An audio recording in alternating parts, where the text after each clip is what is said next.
Hello guys! Welcome to my YouTube channel. Ngayon ay tuturuan ko kayo kung paano mag-unblock ng friends sa Roblox. At kung hindi ka pa nakasubscribe, ay mag-subscribe ka na at i-click ang notification bell para updated ka sa ating mga tutorial. Open lang natin ang Roblox at pag na-open na, ay may makikita kayong tatlong guhit sa itaas sa bandang kaliwa or left. Pindutin nga natin ito at pag napindot nyo na ay hanapin lang ang settings.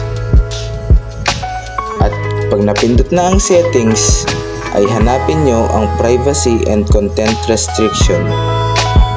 At kapag napindot na ay hanapin lang ang block users. At kapag napindot na ang block users, ay makikita na natin dito ang ating friend na binlock. At pwede na natin itong i-unblock. At ayun lang guys, ganoon lang naman kadali mag-unblock ng friend sa Roblox.